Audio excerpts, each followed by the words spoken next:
Willkommen bei den Real Mystery Files, auf der Spur des Unfassbaren. Wenn es um die größten Rätsel und Geheimnisse dieser Welt geht, dann gibt es einen Ort, der viele Fragen aufwirft. Dieser Ort befindet sich in Rumänien, und zwar genau in den Bucegi-Bergen. So wurde in den Bergen eine Art Tunnelsystem entdeckt. Was man aber im Innern dieses Berges entdeckte, würde die Menschheit ins Erstaunen versetzen. Denn es geht bei den dort gemachten Entdeckungen nicht nur um einen unfassbaren Wissensspeicher über eine vorzeitliche Hochkultur, die auch mit einer außerirdischen Zivilisation in Verbindung gebracht werden kann. So gibt es auch physische Belege für die weit fortgeschrittene wissenschaftlichen Kenntnisse der Erbauer der Anlage und ebenso um Beweise für angewandte außerirdische Technologie, die weit über unser gegenwärtiges Vorstellungsvermögen hinausgehen. Alles begann so, als die Amerikaner mit Spionagesatelliten im Jahre 2002, mit denen man in die Erdoberfläche liegenden Schichten untersuchen kann, entdeckten die Amerikaner in den Bucegi-Bergen in Rumänien ein ungewöhnlicher Hohlraum. Genaue Erklärungen ergaben, dass sich an der betreffenden Stelle ein riesiger, künstlicher erstellter halbkugelförmiger Halle mit etwa 100 Metern Durchmesser und 30 Meter Höhe sich dort befindet, wo es zusätzlich auch einen Zugangstunnel zu dieser Halle geben soll, der etwa im Ganzen 60 Meter von der Erdoberfläche entfernt im Innern des Berges beginnt und durch einen gewaltigen künstlichen Energiewand versiegelt ist. So führen von der Halle 3 unterirdische, etwa sehr lange Tunnel weg. Die Tunnel führen durch eine Art Zickzacklinie zu einer größeren Halle. Und selbst die Halle befindet sich hinter einer energetischen Schutzvorrichtung. Selbst mit hochwertigen Tunnelbohrmaschinen konnte man nicht den Schutzmantel und die Energiebarriere durchdringen. Allein durch den Versuch, diese Energiebarriere zu durchdringen, starben dabei sogar mehrere Soldaten auf unerklärliche Weise. Erst durch nicht physische Mittel gelang es, Zugang zum Tunnelgang und zur Halle zu erhalten. Und was sie dort fanden, ersetzten alle ins Erstaunen. Denn sie fanden dort fortgeschrittene technische und wissenschaftliche Vorrichtungen, deren Fähigkeiten weit über unsere Vorstellungen hinausgehen. Nachdem die Forscher ein paar dieser erstaunlichen Filme gesehen hatten, war man sich sicher, dass dieses Geschichtsbild zum Großteil verfälscht und komplett falsch ist. Was danach folgte, waren weitreichende Verhandlungen mit den Amerikanern und dem Vatikan. Daraufhin zwang man die rumänische Regierung, diese Entdeckungen geheim zu halten. Und doch gelang es einige rumänische Geheimdienstmitarbeiter, einen Teil dieser Informationen in einer Buchform zu veröffentlichen. Ende Mai 2003 gab es einen mysteriösen, mächtigen Besucher eines Bilderberger Mitglieds. So erhielt Cesar Braid einen Anruf von seinem Chef, dass sich ein hochrangiger ausländischer Persönlichkeit mit ihm treffen wolle.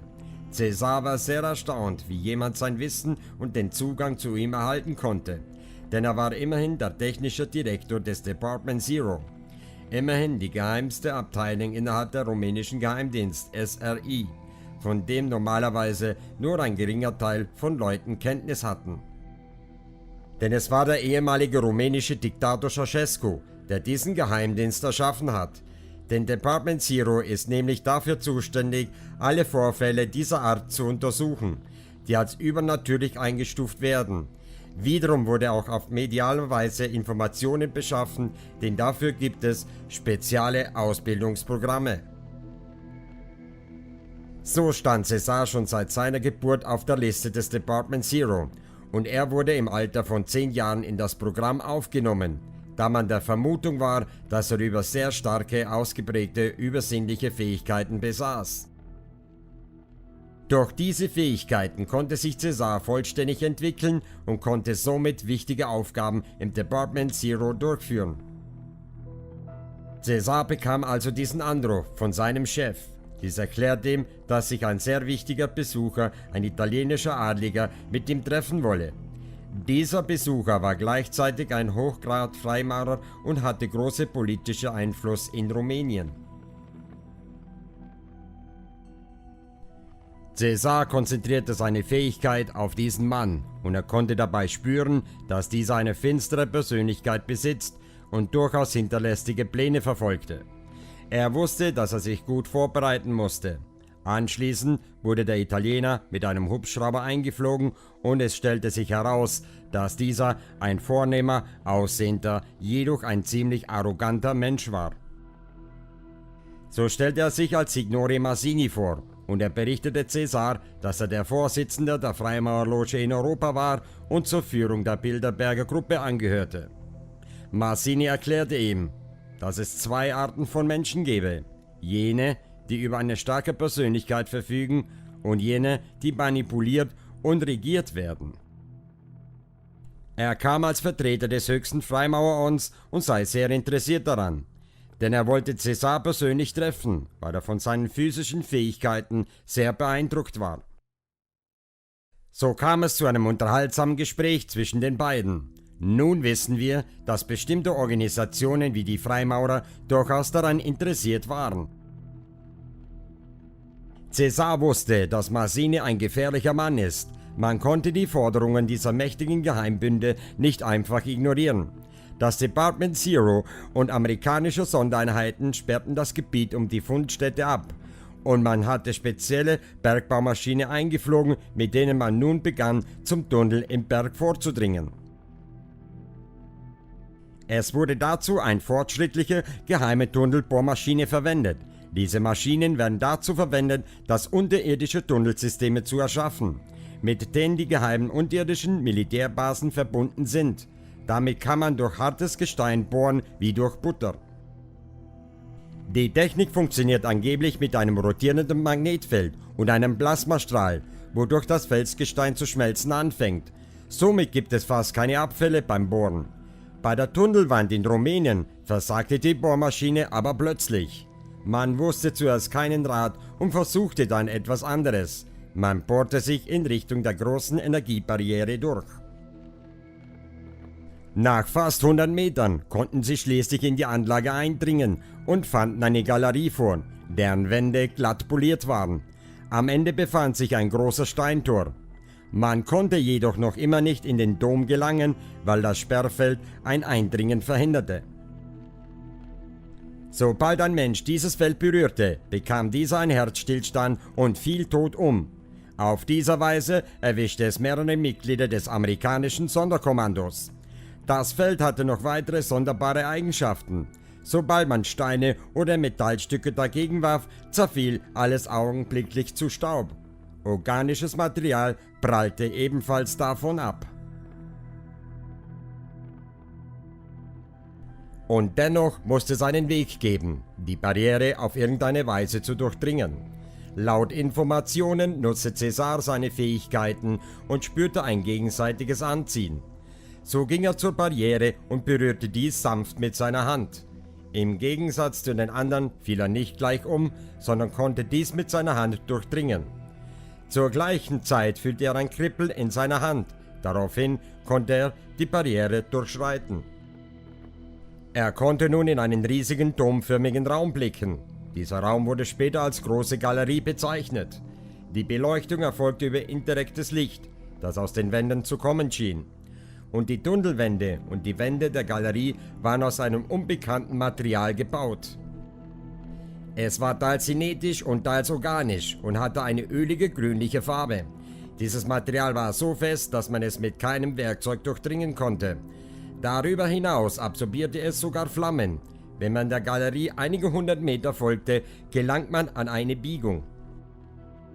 Weiter vorne konnte man wieder ein funkelndes blaues Licht erkennen. Das war die zweite Energiesperre der großen domförmigen Halle. Cäsar ging wieder hindurch und war nun in der Halle. Er durchquerte die Halle und stand dann vor der nächsten Barriere. Die Galerie öffnete sich plötzlich in eine riesige Halle, mitten im Herzen des Berges, die ein immens große halbkugelförmige energetische Schutzschild enthielt, das fast die ganze Halle und all darin enthaltenen Gegenständen umhüllte. Die Großartigkeit der Struktur war unbeschreiblich. Gerade als Cäsar den Raum betreten wollte, bekam er einen wichtigen Anruf von der Basis. Er musste also die Untersuchungen an dieser Stelle beenden und zur Basis zurückkehren. Angeblich fand das Pentagon-Team heraus, dass die halbkugelförmige Energiebarriere dieselbe energetische Struktur aufwies und dieselbe Form hatte wie jene, die sie kurz zuvor im Irak in der Nähe von Bagdad entdeckt hatten. Somit würde dies belegen, dass es nicht nur in Rumänien eine solche Anlage gebe, sondern auch die im Irak, die ähnlich gebaut ist, aber nicht ganz die Ausmaße hat wie die in Rumänien. Das Interessante daran ist, kurz nach dieser Entdeckung brach der Irakkrieg aus und die Amerikaner verschafften sich bald darauf Zugang zu diesem größten Geheimnis der Region, ohne dass die Iraker etwas davon ahnten. Und es dauerte nicht lange und die Amerikaner hatten die Kontrolle über das ganze Gebiet erlangt. Mazzini erklärte César, dass diese Entdeckung im Zusammenhang mit der geheimnisvollen Vergangenheit der Erde in Zusammenhang stünde. Als die Spezialisten des Pentagon in ihren Untersuchungen die eklatanten Ähnlichkeiten zwischen den beiden unterirdischen Strukturen von Bagdad und den Bucigi-Bergen erkannten, wurde Mazzini und seine Freimaurerloge sehr nervös. Anfänglich gerieten sie beinahe sogar in Panik. Der Grund dafür lag in den Tatsachen, dass die viel größere und komplexere der beiden Anlagen auf rumänischem Territorium lag. Denn es scheint, dass den Geheimgesellschaften offenbar bekannt ist, dass Rumänien eine wichtige Rolle spielen könnte. Auch wurde gesagt, dass sich über den Bucigi-Berge eine energetische Pyramide befindet, was für das normale Auge unsichtbar wäre, welche einen schützenden Einfluss auf die Gegend hat und mithilft, dass das in den Bergen verborgene Wissen erst dann an die Öffentlichkeit gelangt, wenn die Zeit dafür gekommen ist. Im nun folgenden Abschnitt unseres Berichts möchten wir euch die sogenannte Projektionshalle etwas näher beschreiben. Sie liegt quasi im Herzen des Berges und ist ca. 100 Meter lang und 30 Meter hoch. Das Department Zero untersuchte die Halle mehrmals, wobei alle vorhandenen Vorrichtungen und Aufbauten sorgfältig aufgelistet und katalogisiert wurden. Bemerkenswert ist, dass auch hier ein Energieschild vorhanden ist, das praktisch gesehen die komplette Halle von innen umhüllt. Der Durchmesser des Energieschilds ist also etwas kleiner wie die Halle selber. Den Schild muss man sich wie eine perfekte holographische Projektion vorstellen, aber seine Konsistenz ist wie reine Energie und hinterlässt denselben Eindruck wie das Material, das den Gang in der großen Galerie umhüllt, eben halborganisch und irgendwie lebendig. Sobald man sich dem Energieschild nähert, wird es durchsichtig und verschwindet dann ganz. Auch der Boden der Projektionshalle ist mit demselben Material bedeckt wie in der großen Galerie. Aber hier lässt das besondere Licht wunderbare türkisfarbene Schatten darin reflektieren. Man hat das Gefühl, sich in einer anderen Welt zu befinden. Auf der gegenüberliegenden Seite des Eingangs zum Projektionsraum, direkt in der großen, ca. 10 bis 12 Meter hohen Felswand, befinden sich die 3 großen Tunnelöffnungen, die vage von einem grünen Licht beleuchtet erscheinen. An beiden Seiten der Halle befinden sich jeweils 5 Tische aus Stein, die alle nicht unter 2 Meter hoch und außerdem T-förmig sind. Teilweise befinden sich auf den Tischen technische Gegenstände, die für den wissenschaftlichen Gebrauch zu dienen scheinen. Von diesen Geräten gehen jeweils mehrere sehr dünne, biegsame Drähte ab, ähnlich wie Glasfaser, durch die kleine helle Impulse gleiten und sich dann in einer Art rechteckigen Kästen, die auf dem Boden stehen, sammeln. Wenn man an einem der Tische vorbeigeht, wird auf dessen Oberfläche gleichzeitig eine holographische Projektion aktiviert, die Aspekte aus einem bestimmten wissenschaftlichen Bereich darstellt. Die dreidimensionalen farbigen Holographien sind perfekt und fast 2,5 Meter hoch.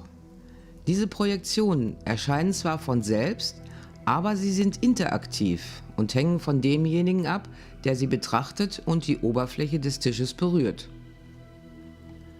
Bei einem der Tische handelt es sich zum Beispiel offensichtlich um eine Darstellung biologischer Systeme. Man sieht teilweise völlig unbekannte Tier- und Pflanzenarten.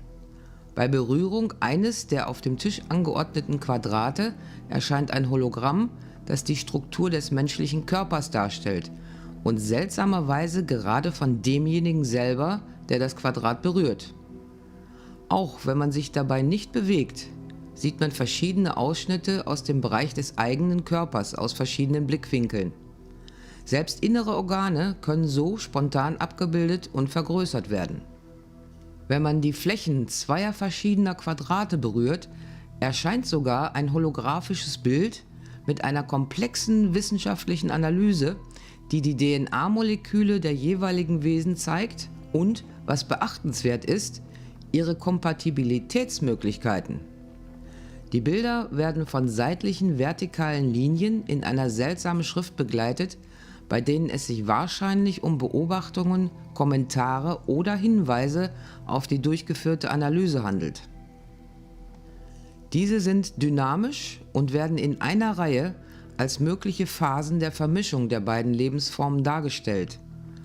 Am Schluss der Darstellung erscheint die wahrscheinlichste Mutationsform als Kombination aus genetischen Daten. Es gibt weitere Projektionen aus den Bereichen Physik, Kosmologie, Astronomie, Architektur, Technologie, der Religion und einen Bereich, der die Merkmale verschiedener Spezies intelligenter Wesen darstellt, die nicht ganz menschlich aussehen. Alles scheint eine große Bibliothek des Universums zu sein, brillant zusammengestellt von einer rätselhaften Zivilisation, die technisch und spirituell extrem fortgeschritten ist. In der Mitte des Raumes befindet sich eine 2,5 Meter hohe Plattform, die man über 5 Stufen erreichen kann. Im Zentrum dieser Plattform befindet sich eine runde, abgeschirmte Kabine, die aus einem transparenten Material besteht. Sie ist 3,5 Meter hoch und 1,5 Meter breit. Im Prinzip ist es ein halber Zylinder mit mehreren komplizierten Installationen im Inneren, wie Sensoren und Metalldrähte. Wahrscheinlich handelt es sich hierbei um eine Anlage für mentale Emissionen, möglicherweise eine Art Gedankenverstärker oder Gedankenmaschine, die auf die Dimensionen ihrer Erbauer angepasst ist. Die eben erwähnten Metallsensoren würden perfekt auf den Kopf eines 3,5 Meter großen Wesens passen, das sich auf die Plattform setzt. Geht man weiter in Richtung der 3 Tunnel zum Ende des Raums, sieht man einige hohe Metallvorrichtungen, die wie Antennen aussehen, da von ihnen seitlich metallische Äste ausgehen, die sehr komplizierte Formen haben. Leider ist es bis dato nichts über deren Verwendung bekannt. Etwas weiter hinten befindet sich eine Art Schalttafel in der Form eines Quadrates, die sich auf einem hohen Sockel befindet. Auf der Schalttafel befinden sich statt Tasten verschiedenfarbige geometrische Symbole wie Dreiecke, Quadrate und Spiralen. In der Mitte der Tafel sind 2 parallele Schlitze, aus denen eine Art Metallhebel hervorguckt, die man mit Griffen vergleichen könnte. Wenn man mit der Hand über ein auf der Tafel befindliches Quadrat mit dem roten Kreis fährt, erscheint etwa 2 Meter von der Tafel entfernt eine große Holographie.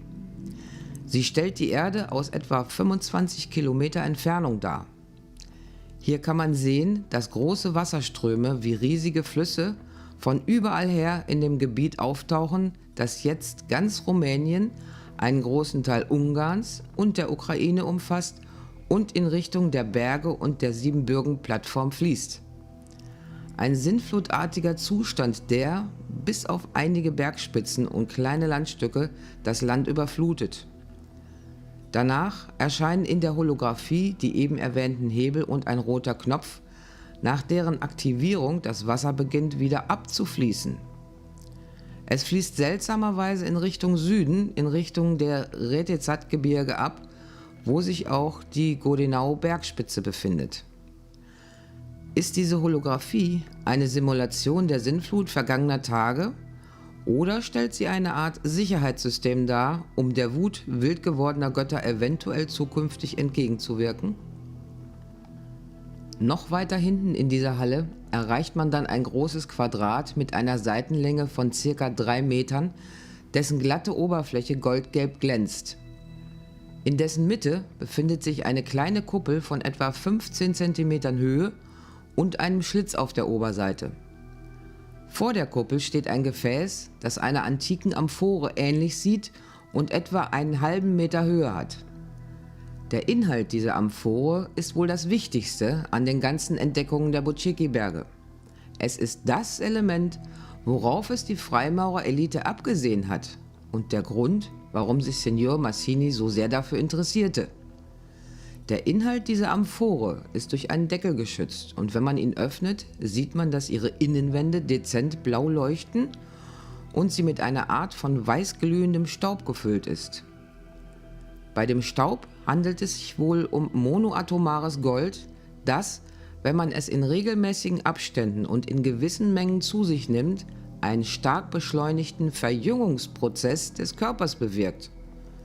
Man kann also rein theoretisch Tausende von Jahren in ein und demselben Körper existieren.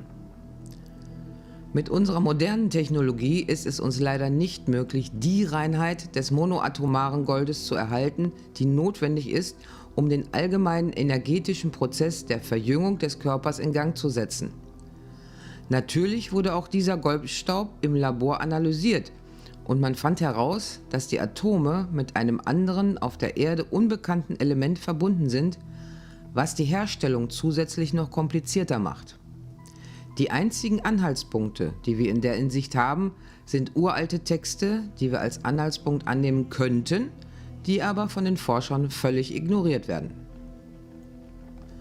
In Anbetracht der Erkenntnisse, die man aus der Entdeckung und der Studie dieser Produktionshalle gewinnt, konnte man fast sagen, dass ein sehr großer Prozentteil dessen, was heute offiziell über die Geschichte der Menschheit bekannt ist, gefälscht und erfunden ist.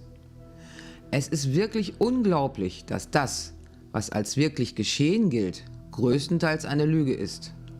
Andererseits sind die Mythen und Legenden, die Geschichtsbücher füllen und die von den meisten Menschen für ein Produkt sprudelnder Fantasie gehalten werden, in vielerlei Hinsicht fast wahr.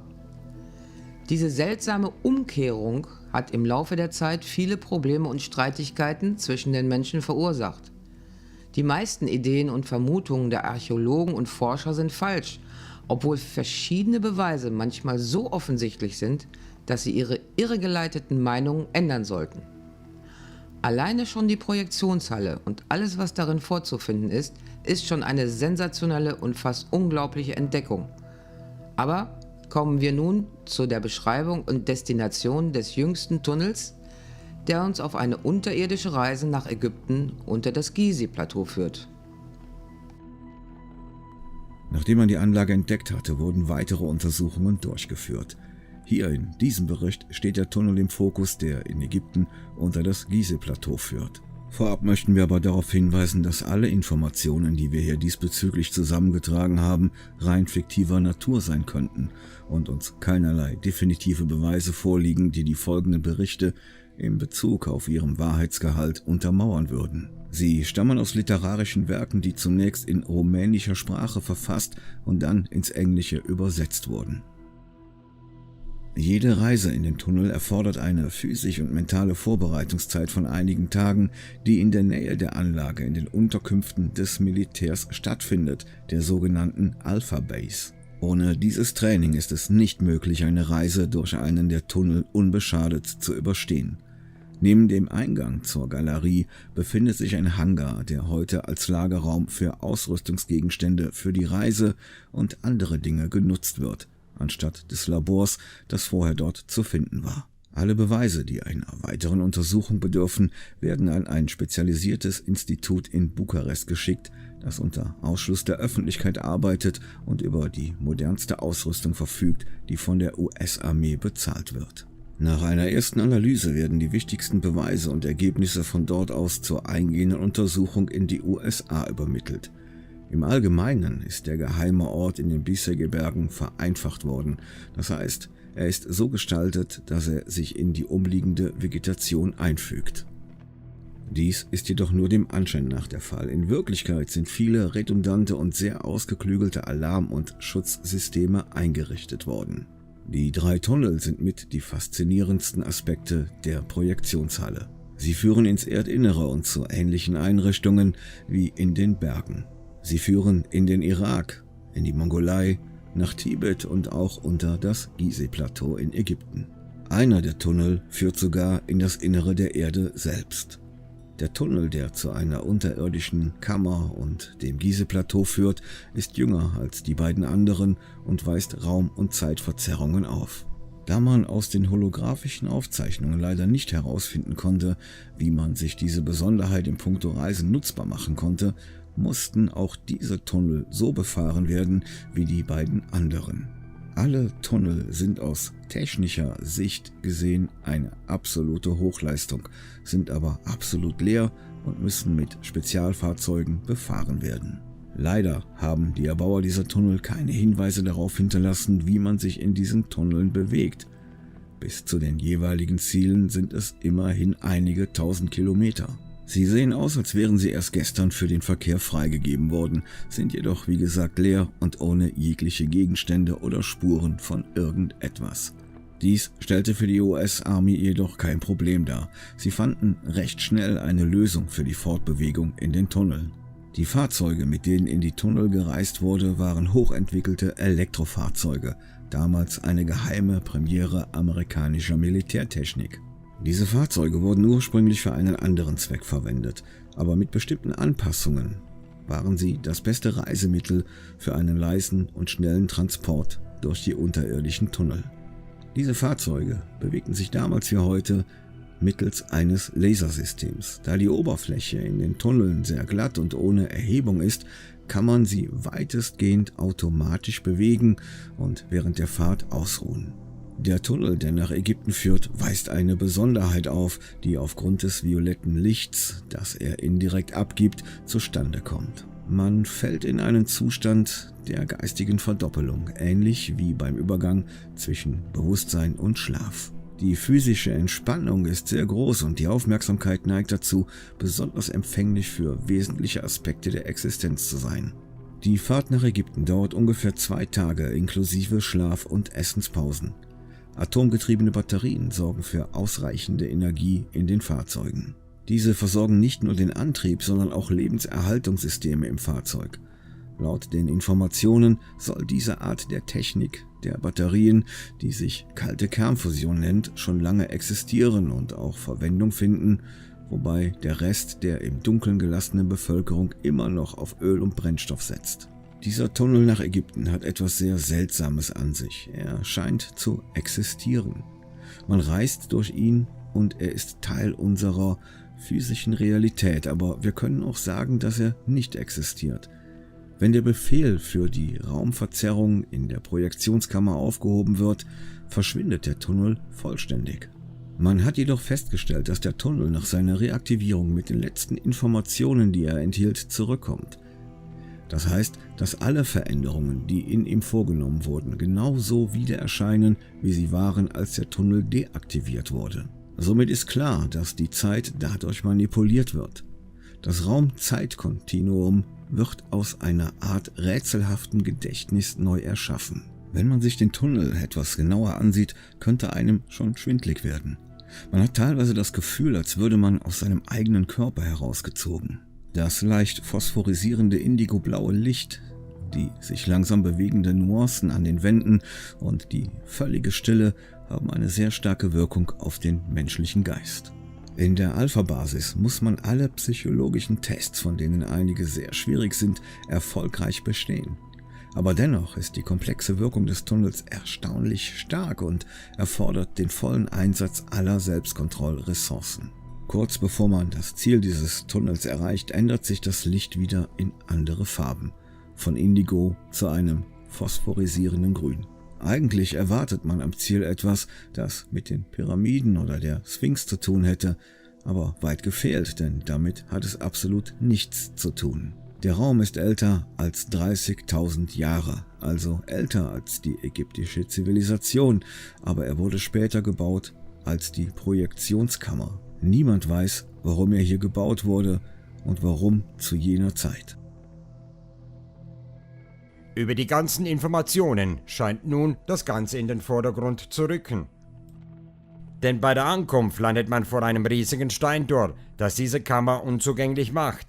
Vor diesem Steintor, und das ist noch ganz wichtig zu erwähnen, sind insgesamt wieder 12 symmetrische angeordnete Kristalle zu finden, die genau wie vor dem Tunneleingang bei der Projektionskammer in rompenförmigen Vertiefungen stecken. Man vermutet, dass die Anordnungen und Symmetrie der Kristalle dazu erforderlich ist, um die Raumzeitverzerrung stabil zu halten. In dem grünen Licht, das einem umgibt, mutet die Herrlichkeit der Kristalle sehr seltsam an und gibt einem das Gefühl, in einer anderen Welt zu sein. Man befindet sich recht tief unter der Erde, auf einem anderen Kontinent in der Nähe von Kairo und in einem Tunnel, der durch einen unbekannten Raumzeit-Kunstgriff geschaffen wurde. Was jedoch am meisten beeindruckt ist, dass man sich nur wenige Meter von einem verborgenen Artefakt entfernt befindet, das fast der ganzen Welt unbekannt ist und dessen Bedeutung niemand kennt. Es ist vereinfacht gesagt eine Kammer, die unterirdisch angelegt wurde und keine Verbindung zur Oberfläche hat. Der einzige Zugang führt durch den Tunnel, der wie bereits wissen, in Wirklichkeit eine Raumzeitverzerrung ist. Auf der linken Seite des Tores erkennt man dasselbe in Stein gemeißelte Quadrat, in das ein Dreieck eingraviert war, genau wie das am Eingang der großen Galerie in den Bucegi-Berge. Das Tor öffnet sich bei der Berührung des Dreiecks und gibt den Blick frei auf eine quadratische gebaute Kammer. Man nennt sie die okkulte Kammer. Das Merkwürdige daran: die Außensensoren zeigen einen Raum an, der mit einer Seitenlänge von etwa 5 Metern und einer Höhe von 3 Metern nicht sehr groß ist. Aber wenn sich das Tor öffnet, ist der Raum mehr als doppelt so groß. Ein amerikanisches Forscherteam ist zu dem Schluss gekommen, dass dies auf eine seltsame Verflechtung zwischen zwei verschiedenen Realitäten zurückzuführen ist. Der physischen, die uns eigen ist, und einer subtilen, die fast sicher astralen Ursprungs ist. Die ersten Messungen und Berechnungen haben gezeigt, dass es eine starke Verbindung zwischen diesem seltsamen Phänomen und der zweideutigen Natur des Tunnels gibt. Man schätzt die Geometrie der Fläche als ein Quadrat mit einer Seitenlänge von 10 Metern und einer Höhe von fast 7 Metern ein. Die Wände, der Boden und die Decke bestehen aus riesigen Steinplatten, die perfekt gemeißelt und ineinander verschlungen sind. Es gibt keine Risse, keine Öffnungen, keinen Durchgang und keinen leeren Raum in diesen Wänden. Der Raum wird von selbst mit einem warmen, angenehmen Licht beleuchtet, enthält aber keine sichtbaren Lichtquellen. Die Luft ist frisch und angenehm, obwohl man dies bei einem fast 40.000 Jahren alten, unterirdischen und hermetischen abgeriegelten Raum eigentlich nicht erwarten würde. Wenn man sich in der Nähe der rechten Wand des okkulten Raums befindet, kann man eine dünne Schicht erkennen, die die Wände bedeckt und eine speziell organischer Natur zu sein scheint. Eine Art von Lebensform, die uns völlig unbekannt ist. Sie ist leicht radioaktiv, aber innerhalb vernünftigen Grenzen und basiert auf Yttrium. In der Mitte der okkulten Kammer befindet sich eine maßstabsgetreue Kopie des Zylinders auf dem Sockel aus der Projektionskammer. Man findet die gleiche Art von Stufen vor, die gleiche Konstruktion des Zylinders und ungefähr die gleiche innere Installation mit einem Metallband, auf dem sich spezielle Sensoren befinden, die wahrscheinlich aus Kristallen bestehen. In dem Halbzylinder befindet sich eine Art Sockel, der etwa 70 cm hoch und offensichtlich zum Sitzen gedacht ist. Man wusste zunächst auch nicht, wozu dieser Zylinder diente und nahm an, dass er ein mentaler Verstärker sein könnte. Ein paar Jahre zuvor kannte man auch den Zweck des großen Zylinders in der Projektionskammer nicht, aber dieser hier ist für die Größe eines Menschen gebaut. Nennen wir es eine Zeitreisemaschine. Ungefähr 2 Meter vor dem Zylinder in der Mitte der okkulten Kammer entfernt, etwas rechts davon und in der Luft schwebend, befindet sich eine Plattform aus einem gelben Metall, von der man annimmt, dass es Gold ist. Auf der Oberseite ist eine rechteckige Fläche eingraviert, die zu den Seiten einen Abstand von etwa 10 cm und zu dem, was wir als Vorderseite der Plattform interpretieren würden, einen Abstand von etwa 50 cm hat. Die einzige Art der Plattform ist ein dunkelblauer Kristall in Form einer Pyramide, der symmetrisch von der Seite der Plattform in den freien Bereich eingebettet ist, eine Art einfaches Antigravitationsfahrzeug.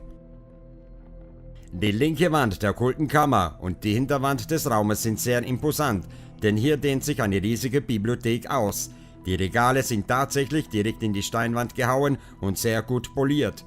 Die Höhe der einzelnen Regale beträgt nicht mehr wie 15 cm, aber jedes Regal erstreckt sich über die gesamte Wand und hat 5 Fächer, die jeweils durch eine breite Steinsäule getrennt sind. Noch überwältigender ist allerdings der Inhalt dieser Regale. Hier lagern vielleicht Zehntausende von Metalltafeln, die in perfekter Ordnung in einem Abstand von nicht mehr als einem Zentimeter angeordnet sind. Die Tafeln enthalten keine Inschriften und sind so gleichmäßig, dass sie fast ein Bild reflektieren wie ein Spiegel. Sie sind perfekt ausgerichtet und geordnet und sie sehen alle gleich aus. Genau wie beim Puccini Ensemble kann man auch hier keinen Staub oder Verunreinigungen feststellen. Alles scheint aseptisch, perfekt sauber und sehr gut erhalten zu sein. Man hat bereits ein paar Dutzende Tafeln studiert und fand heraus, dass sie aus Platin bestehen. Sie enthalten aber auch Zirconium und Lantan. Außerdem gibt es ein weiteres Element, das als Speichermedium unentbehrlich sein könnte, das aber nicht in der Tabelle der Elemente auf der Erde enthalten ist. Pragmatisch gesprochen sind sie sehr wertvolle Informationsspeicher, die Informationen aus verschiedenen Zeiten der Geschichte unseres Planeten sowie des Universums selbst enthalten. Durch einen Zufall entdeckte man auch, wie man die auf den Platten enthaltenen Informationen abrufen kann. Auch hier erscheinen große Hologramme, wenn man die jeweilige Platte aktiviert. Die Amerikaner haben mehr als ein Jahr gebraucht, um eine akzeptable Schnittstelle zu entwickeln, mit der die holographischen Informationen von einem einzigen Tablett abgerufen werden können. Vermutlich braucht man tausende von Jahren, um alle Informationen von allen Platten abzurufen, wenn man sie ununterbrochen betrachtet. Nähert man sich der Rückwand der Kammer bis zu einem Abstand von ca. 4 Metern, aktiviert sich eine Art halbtransparenter, leicht beleuchteter Film, der plötzlich wieder verschwindet und einen riesigen, fast 2 Meter großen Kristall zum Vorschein bringt. Besonders erstaunlich sind seine purpurnen Farben, die an einen Rubin erinnert. Mit ziemlicher Sicherheit besteht seine Hauptfunktion darin, den Effekt eines Zeitreisen mit Hilfe der gesamten Konstruktion zu unterstützen. Es sind tatsächlich Zeitreisen damit möglich, aber auf der Ebene des Bewusstseins. Es handelt sich nicht um eine Zeitreise mit dem physischen Körper, denn der bleibt hier, aber das Bewusstsein erlebt ein Zeitfragment, als ob man mit seinem Körper dort wäre. Der Vorteil ist, dass man in diesem Fall ein Beobachter von außen ist, alles genauso sehen und fühlen, wie es geschehen ist, ohne durch die Begrenzung des Körpers konditioniert zu sein. Der Nachteil, wenn wir überhaupt davon sprechen können, ist, dass man nicht handeln kann. Man kann sich also nicht persönlich in diesem Zeitraum integrieren. Zum Schluss dieser Exkursion zur okkulten Kammer möchten wir euch noch nun einen Gesamtüberblick über das Terrain und die Lage der Kammern geben und euch einen kleinen Auffälligkeit zeigen, die einen gewissen anderen Tunnel betrifft, der allerdings nicht von den Erbauern des eben beschriebenen Tunnels stammt. Der Tunnel wurde 2001 von einem Team amerikanischen und britischen Forschern entdeckt, gehört nicht zum touristischen Rahmen und ist etwas ganz Besonderes. Man datiert seine Entstehung auf etwa 9000 vor Christus. Die innere Form des Tunnels ist dreieckig mit der Spitze nach oben und man fand heraus, dass dieser Tunnel von einer anderen Spezies erbaut wurde, als der, durch den man in die okkulte Kammern reist. Wie man auf der Grafik erkennen kann, wurde dieser Tunnel zunächst ursprünglich genau in Richtung der okkulten Kammer gebaut, weicht dann aber plötzlich fast in einem 90-Grad-Winkel ab und endet dann abrupt. Man nimmt an, dass dieser Knick entweder durch eine Art Barriere entstand oder dass es zu irgendeinem Konflikt kam zwischen verschiedenen Spezies, etwas, das nie bekannt worden ist, dass man in diesem Tunnel nur durch einen sehr versteckten Eingang in die Cheops-Pyramide gelangte, der ursprünglich verschlossen war und man dort auch ein Skelett eines Reptilidenart gefunden hatte. Mehr Informationen über diesen Tunnel wurde nie bekannt und außerdem auch von der ägyptischen Regierung und den Geheimdiensten streng unter Verschluss gehalten. Zusammenfassend kann man sagen, dass die okkulte Kammer eine Art Universalarchiv darstellt, die vor über 30.000 Jahren gebaut wurde und als Technologie- und Informationslager dient. Bisher wurden noch nicht die Fragen beantwortet, wer diese Erbauer dieser Anlagen eigentlich waren. Betrachtet man die Bauweise dieser Anlage, müssten dies demnach Riesen gewesen sein. Und angeblich wurde in Rumänien an verschiedenen Orten bei Ausgrabungen die Skeletten von Riesen gefunden. Wenn man demnach wirklich Riesenskelette bei Ausgrabungen gefunden haben sollte, so müsste es doch eigentlich Nachkommen dieser Riesenarten geben. Und tatsächlich gibt es einen Bericht über einen Boxer in Rumänien mit dem Namen Goș Mitu. Mitu wurde 1909 in Mersani geboren und war der älteste von 11 Kindern. Seine Mutter war erst 16 Jahre alt, als sie ihn zur Welt brachte. Er hatte auch einen jüngeren Bruder, der denselben Gigantismus aufwies, der aber im Alter von nur 7 Jahren verstarb. Mitu wurde durch seine enormen Statur weltberühmt.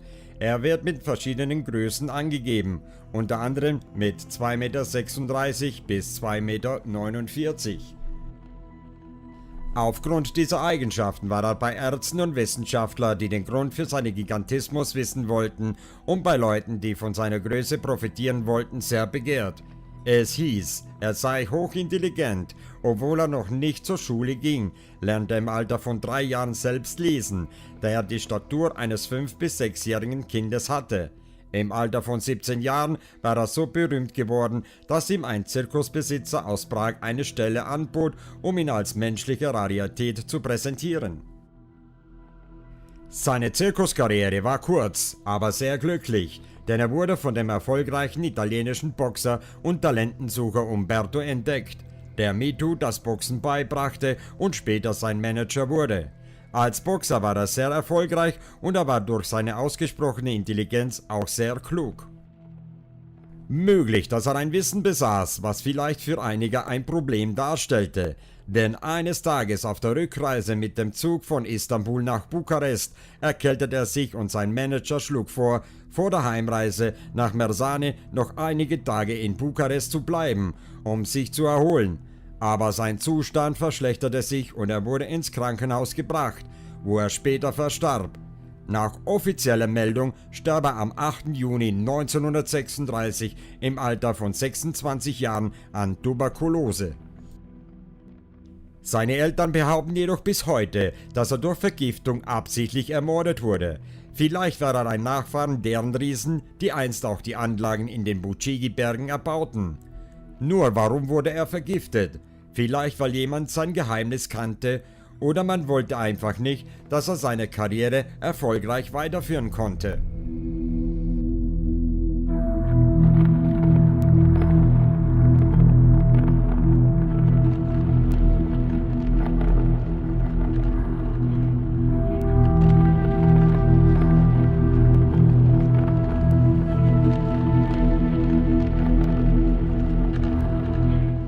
Wir wissen, dass die Bucegi-Berge viele Geheimnisse verbergen. Nach dem Zweiten Weltkrieg fand man in den Bucegi-Bergen einen Tunnel, der als Eisenbahntunnel diente. Aber in den 50er Jahren wurde dieser Tunnel durch die Regierung zugemauert, um den Zugang der Öffentlichkeit zu verwehren. Erst in den 60er Jahren wurde der Eisenbahntunnel wieder geöffnet. So wurde der Tunnel in den 60er Jahren erkundet. Man stellte auch fest, dass der Tunnel zu keinem Ausgang führte, sondern man fand am Ende des Tunnels einen Hinweis, dass dort angeblich in den Kriegszeiten Pilze gezüchtet worden sind. Nur warum züchtet man Pilze am Ende eines Eisenbahntunnels, wenn man doch die Gelegenheit hat, solche Pilze an einfache Orten zu züchten? Vielleicht wurde in den Kriegszeiten dort etwas entdeckt, was den Bau dieser Eisenbahntunnels zum Stocken brachte. Vielleicht stieß man auf eine Art Barriere, die es unmöglich machte, diesen Tunnel fertigzustellen, da kein Bohrer es ermöglichte, die Wände zu durchbohren. Die Enttäuschung war natürlich groß, als man sah, dass der Tunnel nicht mehr weiterführte und man behauptete, dass dort Pilze gezüchtet werden sollten.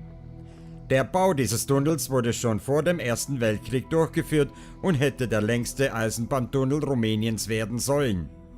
Der Bau des Tunnels kam zum Stocken und wurde erst 1938 wieder aufgenommen. Es gab wiederum auch einen zweiten Tunneleingang, der aber absichtlich nach Kriegsende zerstört wurde. Es könnte durchaus sein, dass die deutschen Besatzer damals im Zweiten Weltkrieg dort etwas entdeckten, was sie anschließend vor der Öffentlichkeit verbergen wollten. Die rumänischen Bauarbeiter wurden Ende des Zweiten Weltkriegs dann ermordet.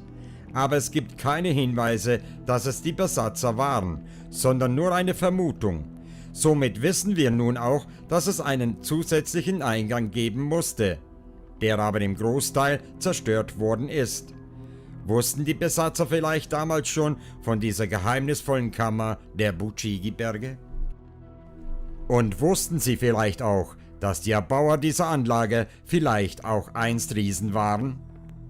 Vielleicht waren die deutschen Besatzer auch einer der ersten, die Erkenntnis erlangt haben über diese unbekannte Technologie. Denn wir wissen nun auch, dass man später um die Bucigi-Berge herum Ausgrabungen durchgeführt hat. Bei den Ausgrabungen fand man große, riesenhafte Skelette, deren Ursprung unbekannt war. Aber all dies in der nächsten Folge, wenn es um die Erbauer dieser Anlage und deren Hochkultur geht.